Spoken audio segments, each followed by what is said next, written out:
উপন্যাস অন্তরাত্মা সিজন 2 পর্ব সংখ্যা 15 লিখেছেন আফরিন শিকদার। কণ্ঠে গল্প বাই রেড থেকে আমি রেড। সাদা পাঞ্জাবির উপর কাশ্মীরি শাল পেঁচিয়ে মুফাজ বাসার বাইরে এসে দাঁড়াই। সকাল থেকে কড়া রোদ পড়েছে আজ। সদর দরজায় পা রাখতেই রোদের ঝিলিক এসে লাগে গায়ে। সঙ্গে সঙ্গে ডান হাত তুলে কপালে রাখে। রুদ্রতাপ থেকে নিজেকে বাঁচানোর চেষ্টা মাত্র। রাশভারী গলায় বলে, কানু গাড়িতে লাগেজগুলো ওঠা। রবিন রেডি হয়েছে কিনা গিয়ে দেখ। কানু ছুটে যায় বাসার ভিতর। হাতে দুটো লাগেজ নিয়ে বাইরে বেরিয়ে আসে। পিছু পিছু আসে বাড়ির বাকি সব গৃহকর্মা। তাদের সবার হাতে ফল মিষ্টি। মুফাজ্জের আদেশে সবগুলো গাড়িতে তুলে দেই। পাঞ্জাবির বোতামগুলো আটকে বাইরে বের হই রবিন। মন মেজাজ বেশ ফুরফুরে তার। চারুলতাকে নিজের করে পাওয়ার অপেক্ষা অবসান হতে চলেছে। মুফাত ছেলের পানে চেয়ে শান্ত স্বরে বলে, গাড়িতে গিয়ে বসো। রবিন হাসসূচক মাথা নেড়ে হেঁটে যায় গাড়ির দিকে। গাড়ির দরজা খুলে ভিতরে প্রবেশ করার আগেই আর্তনাদের শব্দ ভেসে আসে কানে। আরিশ মুফাজ্জের পাঞ্জাবির কলার চেপে ধরে টেনে হিঁচড়ে নিয়ে যায় দেওয়াল বরাবর। রাগে মুখের আদল রক্তিম বর্ণ ধারণ করেছে। ডান হাত মুঠো পাকিয়ে মুফাজ্জের মুখের দিকে ঘুষি তুলে দাঁতে দাঁত চেপে বলে, শালা হারামখোর, তুই কি বলেছিলি আমায়? শাহাদাত জানে ওর বাড়িতে আগুন লাগানো হবে। এটা রাজনীতির একটা ফাঁদ মাত্র। শাহাদাতের পরিবারকে তুই শহরে ফ্ল্যাট গিফট করেছিস। ওই দিন পরিবারের কেউ বাসায় থাকবে না। তাহলে ওর নাতি কি করে এলো রুমের ভিতর? মুফাজ ব্যস্ত গলায় বলে, আমার কলার ছাড় বলছি আরিশ। গায়ে হাত তুললে খুব খারাপ হয়ে যাবে বলে দিলাম। খুন করে ফেলবো তোকে আমি। আরিশ বখাটে হতে পারে, তবে নির্দোষ। কারো জীবন সে নিবে না। আমাকে দিয়ে কেন করালি এমন অন্যায়? তুই আমায় ছাড়বি না তাই তো? ছাড়বো। তোর শেষ দেখে তবেই ছাড়বো। মুফাজ গলা ছেড়ে ডাকে সবাইকে। সঙ্গে সঙ্গে সেখানে হাজির হই দলের সদস্যরা। 8-9 জন মিলে আরিশের দুহাত চেপে ধরে টেনে নিয়ে যাই খানিক দূরে।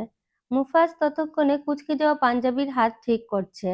পাশে ফেলে রাখা শুকনো কাঠ তুলে এগিয়ে যায় আরিশের দিকে। দুহাত দ্বারা শক্ত করে কাঠের টুকরো চেপে ধরে বলে, শালা তোর উপর এমনিতেই বহুত রাগ আমার। ভেবেছিলাম নির্বাচনের আগে কিছু বলবো না। তোর সাহস দেখে আমি অবাক হচ্ছি। এত সাহস দিলু কে তোকে? তুই আমার গায়ে হাত তুললি। 2 দিন আগে আমার ছেলেকে রাস্তায় ধরে কুত্তার মতো পিটিয়েছিস। তবুও চুপ ছিলাম। তবে এখন আজ তোর হাড়গোড় ভেঙে তবেই ছাড়বো আমি।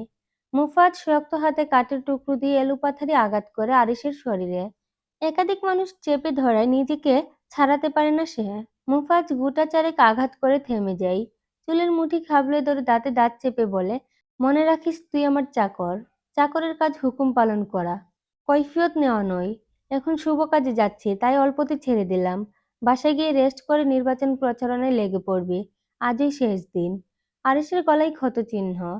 রক্ত জমাট বেঁধে কালো হয়ে আছে সেখানে। ক্রমাগত হাঁপায় সে। মুফাত চোখের ইশারায় বাকিদের ছেড়ে দিতে বলে। সবাই ছেড়ে দিতেই আরিশ হাঁটু গেড়ে বসে পড়ে মাটিতে।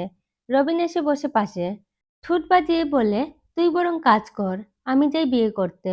আরিশ জবাব দেয় না। ব্যথায় শরীর আষাঢ় হয়ে আসছে প্রায়। রবিন ফিক করে হেসে বলে, আমার হবু বউকে জানিস? শুনবি নামটা? আরিশ তখনও চুপচাপ। রবিন বিদ্রুপ গলায় বলে, তোর ফুলকলি। আরিশ এবার তাকালো। বুকের ভিতর হাহাকার করে উঠল তার। রবিন হু হু করে হেসে উঠে আরিশের মুখভঙ্গি দেখে। আরিশ তো হয়ে আছে। রবিন গাড়িতেই উঠে গিয়ে বসে। জানালার কাছ নামিয়ে হাতের ইশারায় আরিশকে বিদায় জানাই। আহত শরীর নিয়ে আরিশ উঠে দাঁড়ালো। এই মুহূর্তে শরীরের ক্ষতের চেয়ে বুকের ক্ষত যেন বেশি ব্যথা দিচ্ছে। টলমল পায়ে হেঁটে যায় সামনের দিকে।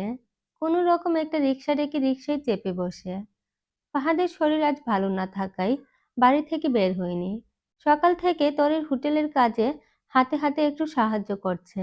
আরিশের রিক্সা এসে থামে তরির ভাতের হোটেলের সামনে। রিক্সা থেকে নামতেই তরি ফাহাদ ছুটে যায়। আরিশের হাতে মুখে ক্ষতের দাগ। ফাহাদ উদ্বিগ্ন স্বরে বললে, তোরে মারলু কেডা? আরিশ জবাব দেয় না। ফাহাদ রাগে স্বরে বলে, বল কে মারলু তুরে? ফুলকলির বাপে মারছে তুরে। আমি তো ওরে একেবারে শেষ করে ফেলবো। ফাহাদ দাঁতে দাঁত চেপে ছুটে যেতে চাই। আরিশ চেপে ধরে ফাহাদকে। ক্ষীণ স্বরে বলে, ও কিছু বলেনি আমায়। তাহলে মারলু কেডা? নাম কস না কেন? আমার মাথায় রক্ত উঠে যাচ্ছে কিন্তু আরিশ। খালি নামটা বলে একবার। ভাঙচুরের ভরের তরি ডুবিয়ে না দেওয়া অব্দি আমি ফাহাদ শান্ত হব না। তরি আরিশকে চেপে ধরে হাঁটতে সাহায্য করে। হোটেলের চেয়ার এনে বসিয়ে দিতে চাই, আরিশ চট করে ঘরের দূরে বসে পড়ে। তরি ব্যস্ত গলায় বলে, আমি ডাক্তার লই আইতাছি ভাইজান, তুমি এইখানটাই বইয়া তাহো। কোথাও যাবে না কইলাম। কোথাও যাওয়া লাগবে না, আমি ঠিক আছি, তোরা কাজ কর। ফাহাদ চেতে যাই, রাগী স্বরে বলে, কি ঠিক আছিস তুই? তুই কবি নামাই তাই তো? ভালোই ভালোই ক, কিন্তু তোরে কে মারছে? মুফাজ। ফাহাদ চমকায়, গালি দিয়ে বলে, শালা বুইড়া খাটাসের কলিজা চিরে আনবো আমি। তুই বস, আমি আসছি। আরিশ চেপে ধরে ফাহাদের হাত, ভেজা গলায় বলে, একটু বসবি আমার কাছে? আরিশের করুণ আকুতিতে থেমে যায় ফাহাদ। আজ একটু বেশি অসহায় লাগছে যেন আরিশকে। ফাহাদ থ হয়ে বসে আরিশের পাশে, দুহাত চেপে ধরে বলে, তোর গায়ে কেউ হাত তুলে আমার মাথা ঠিক থাকে না। ত্রিভুবনে আমার তো তুই ছাড়া কেউ নেই। আমি খুন করে ফেলবো মুফাজকে, তুই আমারে আটকাস না। আরিশ চট করে জড়িয়ে ধরে ফাহাদকে, শক্ত হাতে চেপে ধরে ফুঁফিয়ে কেঁদে ওঠে। ফাহাদ ভীষণ চমকায়। শত আঘাতেও আরিশ কাঁদে না, ব্যথা গেলে স্বাভাবিক থাকে সে। তাহলে আজ কেন এতটা ভেঙে পড়েছে? ব্যস্ত গলায় বলে, কি হয়েছে তোর? কেন এতটা ভেঙে পড়েছিস? তরি মৃদু স্বরে বলে, ভাইজান বলো না কি হয়েছে? তোমার কোথায় কষ্ট হচ্ছে? আরিশ সোজা হয়ে বসে, চোখের পানি মুছে বুকের বাম দিকে হাত রেখে বলে, এখানে ব্যথা হয় আমার। দুনিয়ায় মূর্খ গরিবদের কোনো মূল্য নেই, তাই না রে? আমার চাওয়া কমতি ছিল না। জীবনে আল্লাহর কাছে কিছু চাইনি। চেয়েছিলাম আমার ফুলকলিরে। আল্লাহ সেটাও আমার ভাগ্যে রাখলো না রে। ফাহাদ গম্ভীর গলায় বলে, বলেছি না প্রয়োজনে তুলে নিয়ে আসবো? তার আর দরকার নেই, ফুলকলির বিয়ে আজ। তরি ফাহাদ আরেক দফায় চমকায়। ফাহাদ অবিশ্বাস্য গলায় বলে, কি যাতা বলছিস? বিয়ে মানে? হুম, রবিনের সাথে আজ ওর বিয়ে। অসম্ভব, লতাপাতা তুলে ছাড়া অন্য কারে বিয়ে করতে পারে না। আমি আসছি, দাঁড়া। কোথাও যাবি না, তোরা তোদের মতো কাজ কর। আমার কসম লাগে কোনো ঝামেলায় আজ যাবি না তোরা। আমি আমার ভালোবাসাকে মুক্ত আকাশে উড়িয়ে দিয়েছি অনেক আগে, তবে আজ পুড়েছে। আমার বুকটা পুরো জ্বলছে গেছে। ক্ষীণ সময় এই তাপ সহ্য করে নিজেকে খাঁটি করব, না হয় ছাই হয়ে যাব। ফাহাদ আরিশকে বুকে আগলে নেই, ভেজা গলায় বলে, তুই পারবি তো তোর ফুলকলিরে ছাড়া থাকতে? ঠিক পারবো, পারতে যে আমায় হবে। চল তোরে ডাক্তারের কাছে লইয়া যাই, চিকিৎসা দরকার তোর আরিশ। আমার কিছু লাগবে না, আমি ঘরে যাচ্ছি বিশ্রাম নিতে। আমার কেউ বিরক্ত করবি না। আরিশ হুড়মুড়িয়ে উঠে দাঁড়াই, খুঁড়িয়ে খুঁড়িয়ে হেঁটে যাই সামনের দিকে। তরি ফাহাদের চোখে অশ্রু। আরিশ দু কদম এগিয়ে যেতেই পিছু ডাক পড়ে, দাঁড়ান। আরিশ চট করে ঘুরে তাকাই, সামনে দাঁড়ানো মানুষটাকে দেখে ভীষণ চমকাই। অবিশ্বাস্য গলায় বলে, তুই তুই এখানে? চারুলতার হাতের লাগেজ নিচে ফেলে ছুটে যায় আরিশের পাশে। আরিশের মুখোমুখি দাঁড়াতেই চোখ জুড়ে অসম্ভব কাঁপে, চোখের অশ্রু গড়িয়ে পড়ে গ্রীবা কুঞ্জনে। ঠোঁট ফুলিয়ে ডান হাত তুলে সজোরে থাপ্পড় বসে আরিশের গালে। ফাহাদ রেগে যেয়ে চারুর দিকে ধেয়ে আসতে গেলে তরি আটকাই। চারু চিৎকার দিয়ে বলে, ভালোবাসার নামে অভিনয় করেছেন এতদিন আমার সাথে। যখন আমি চারু পাগল হলাম আপনাতে, তখন শুরু হলো আপনার অবহেলা। শুনেননি আমার বিয়ে? আমি একটা কাপুরুষকে ভালোবেসেছি। আমার লজ্জা হচ্ছে আপনাকে নিয়ে। কেন আনতে গেলেন না আমায়? কেন একটা বার মনে হলো না আমায় নিয়ে আসা উচিত? আমি যে আপনাকে বড্ড ভালোবেসে ফেলেছি আরিশ। আরিশের চোখের পানি টলমল করছে, কাঁপা কাঁপা স্বরে বলে, তোর বিয়ে হয়নি, আমি পালিয়ে এসেছি আপনার কাছে। আমারে প্লিজ আপনার হৃদয়ে আশ্রয় দিন। পালিয়ে এসেছিস মানে? আমি আপনাকে বিয়ে করতে চাই আরিশ। বাবা মা ভাই বাড়ি ঘর সব ত্যাগ করে আপনার কাছে ছুটে এসেছি, আপনি আমায় গ্রহণ করুন। পাগল হয়ে গেছিস? বিয়ে করবি মানে? আমি তোরে বিয়ে করে রাখবো কই? আমার ঘর বাড়ি কিচ্ছু নেই ফুলকুলি, আমার সাথে তুই থাকতে পারবি না। আপনি যেখানে যেভাবে রাখবেন আমি সেভাবেই থাকতে প্রস্তুত। আমার আপনাকে ছাড়া আর কিছুই চাই না। বাচ্চাদের মতো কথা বলিস না ফুলকলি, বাড়ি যা। আমি কোথাও যাব না। নয় আপনি আমায় আশ্রয় দিবেন, না হলে নিজেকে শেষ করে দিব। তবু রবিনকে আমি কখনো বিয়ে করব না। আরিশ চট করে চারুর মুখ চেপে ধরে, চোখ পাকিয়ে বলে, মরার কথা খবরদার মুখে আনবি না তুই। আবেগে কোনো সিদ্ধান্ত নিস না। আমি তোকে সুখে রাখতে পারবো না। কিচ্ছু নাই আমার তোকে দেওয়ার মতো। বস্তিতে ভাঙাচোরা একটা ঘর, দিনে একবেলা ডাল ভাত ছাড়া আমার কাছে আর কিছু পাবি না। ওতেই চলবে আমার। আপনার ভালোবাসা পাবো না। বলুন না, আমায় ভালোবাসবেন না আপনি? আরিশ ঠোঁট প্রশস্ত করে হেসে বলে, তোরে তো বুদ্ধিমতী মাইয়া ভাবতাম ফুলকলি। তুই তো বাকি মাইয়াদের মতো বোকা। আবেগ বাদ দে, বাড়ি চলে যা। বৃষ্টির দিনে টিনের ফুটো দিয়ে টিপ টিপ করে পানি পড়ে, গা ভেজাবে। শীতের দিনে কুয়াশা ঠান্ডা বাতাস, ঘুমাতে পারবি না। তখন এই আবেগ থাকবে না। জীবনে অনেক কিছু হারিয়েছি, তোকে পেয়ে হারানোর কষ্ট আমি সইতে পারবো না। তার চেয়ে এখনই চলে যা। চারু আরিসের দুহাত চেপে ধরে ভেজা গলায় বলে, আমি সব মানিয়ে নিব।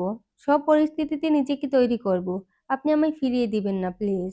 আরিস চারুলতার হাত থেকে নিজেকে ছাড়িয়ে নিয়ে হাঁটা শুরু করে সামনের দিকে। চারু ভেঙে পড়ে, দৌড়ে ছুটে যায় তরির কাছে। তরি দুহাত চেপে ধরে বলে, তোমরা একটু ওনাকে বুঝাও না। আমি ছাড়া উনি ভালো থাকবে না। আমাকে তোমরা ফিরিয়ে দিও না প্লিজ। আমি থাকতে চাই তোমাদের সাথে, তোমাদের মতো করেই সুখী হতে চাই আমি। দুদিন পর বিয়ের শখ মিটে গেলে আমার ভাইজানের চরে চলে যাবি না তো? আমি কোথাও যাব না। তোমরা প্লিজ ওনাকে বুঝাও। তরি আশ্বস্ত করে এগিয়ে যায় সামনের দিকে। আরিশকে থামিয়ে বলে, ভাইজান তুমি কষ্ট পাবে তোমার ফুলকলিকে ছাড়া। একটাবার সুযোগ দিয়ে দেখুই না। তোমার ভালোবাসা ছেড়ে ও কোথাও যেতে পারবে না। তুমি ওরে গ্রহণ করো দয়া করে। আমি নিজেকে সামলে নিব। ওকে চলে যেতে বল। চারুলতা চট করে গিয়ে আরিশের পা জোড়া চেপে ধরে ফুঁফিয়ে কেঁদে ওঠে। অনুরোধের ছলে বলে, আমি কোথাও যাব না। আপনি আমায় গ্রহণ করবেন, নয়তো আমি নিজেকে শেষ করে দিব। আরিশ চট করে দুই হাত বাড়িয়ে টেনে তুলে চারুকে। ক্ষীণ স্বরে বলে, তুই বুঝতে চাচ্ছিস না কেন বলতো? আমি বুঝবো না। আমি কিছু বুঝতে চাই না। আপনি শুধু বলুন আমায় গ্রহণ করবেন নাকি করবেন না। আরিশ চুপ থাকে কিছু সময়। ফাহাদের দিকে তাকিয়ে বলে, অলি সাহেবরে ডাক ফাহাদ। ফাহাদ ক্ষীণ স্বরে শুধাই, ওনারে দিয়ে কি করবে? বিয়ে করব।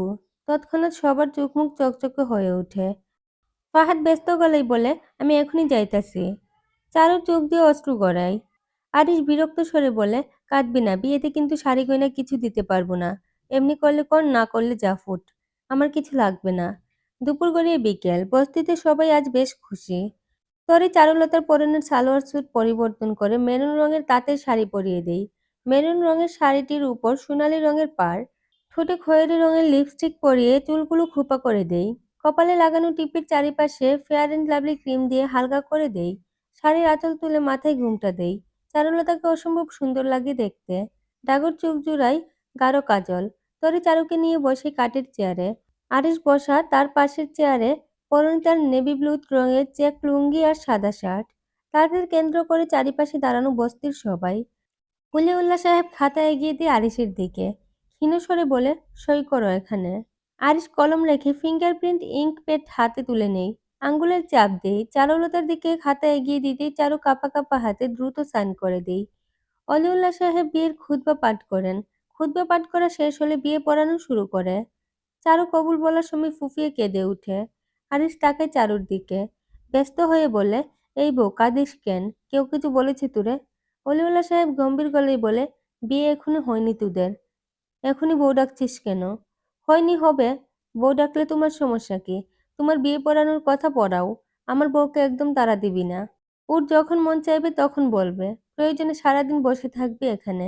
কাজী আমতা আমতা করে বলে, কিন্তু কবুল না বললে তো তোর বউ হবে না সে। আরিশ চট করে ঝুঁকে যায়, ফিসফিসিয়ে বলে, হবে না? না। আরিশ চারুর দিকে এগিয়ে যায় এবার, ব্যস্ত গলায় বলে, বউ তাড়াতাড়ি বলে দাও। বউ তাড়াতাড়ি বলে দাও, আমার কিন্তু তোর সইছে না। চারু নাক টেনে বলে, আমার কান্না পাচ্ছে। কেন কান্না পাচ্ছে কেন? তোর কি বুড়া কাজী পছন্দ হয় নাই? ওই কত কোষ না কেন? জোয়ান কাজী লাগবে। এই ফাহাদ, যা তুই জোয়ান কাজী ধইরা আন। ফাহাদ কাজীরে তুলে দিয়ে বসে পড়ে, টুপি মাথায় দিয়ে। আল্লামা ফাহাদ শেখ হাজির। এবার বলো মা কবুল। আরিশ চুপ পাকিয়ে সরিয়ে দিয়ে ফাহাদকে। অলিউল্লাহর পানে চেয়ে বলে, আবার শুরু করো। কাজী সাহেব আবারও বিয়ে পড়ানো শুরু করে। চারুলতা সবার পানে চেয়ে শুকনো ডুব গেলে কাঁপা কাঁপা স্বরে বলে, আলহামদুলিল্লাহ কবুল। আরিশ দাঁত কেলিয়ে বলে, বউ দেরি করছে না, এবার আমি সময় পুষিয়ে দিলাম, যা। কবুল কবুল কবুল। সকালে ঝামেলার পর লাজুক আর বাইরে বের হয়নি। রুমে কাটিয়েছে সারাটা দিন। সুমি মেজে কেটে কেটে চোখ দুটো ফুলিয়ে ফেলেছে। আরহাম আখিলের মাঝে বাকবিতণ্ড লেগেই থাকে সবসময়। আখিলের সাথে ঝামেলা করে আরহাম না খেয়েই বাসা ছেড়েছে। রাত থেকে প্রায় না খাওয়া আরহাম। মালিনী বেগমের মন মেজাজও ভালো নেই। মির্জাবাড়িতে ঝামেলার শেষ নেই। একটা শেষ না হতে আরেকটা চেপে ধরে। চিত্রা মৃদু পায়ে ঢুকে লাজুকের রুমে। বোনের পাশে গিয়ে বসে আলতো হাতে মাথায় হাত বুলাই। লাজুক গাল ফুলিয়ে বসেছিল। চিত্রার ছোঁয়া পেতে নড়েচড়ে বসে।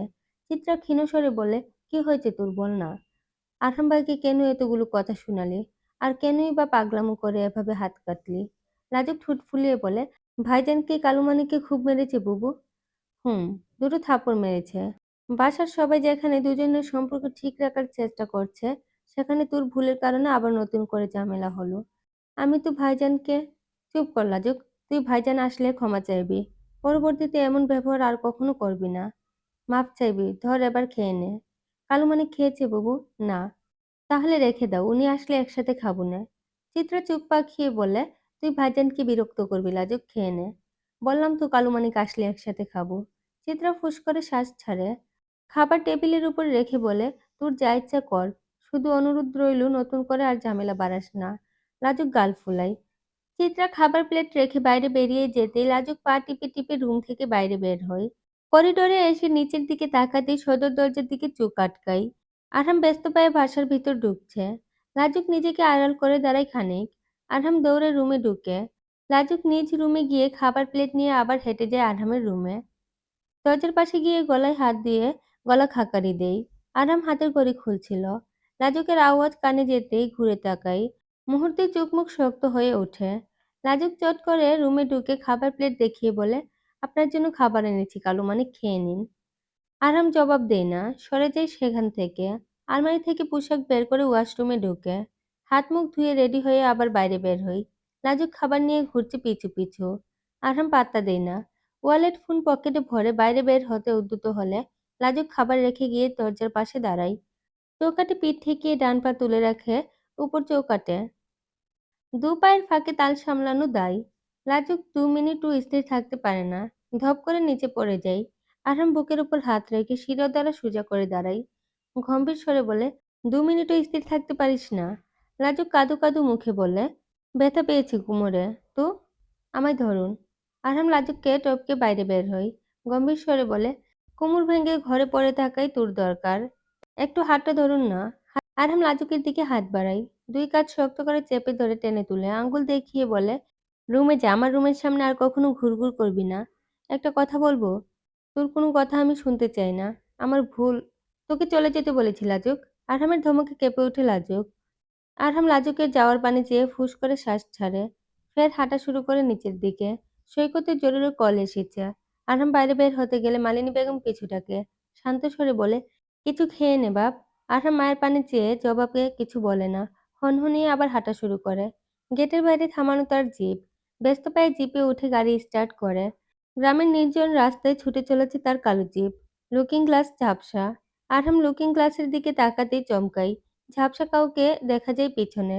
চট করে ঘুরে তাকায়, আবার মেজাজ বিগড়ে যায়। লাজুক জিপের পিছনের সিটে বসে দাঁত কেলিয়ে হাসছে।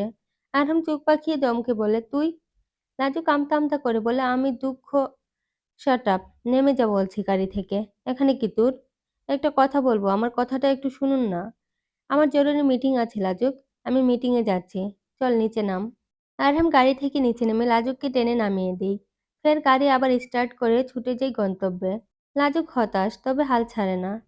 ফাঁকা ভ্যান ডেকে ভ্যানে উঠে বসে।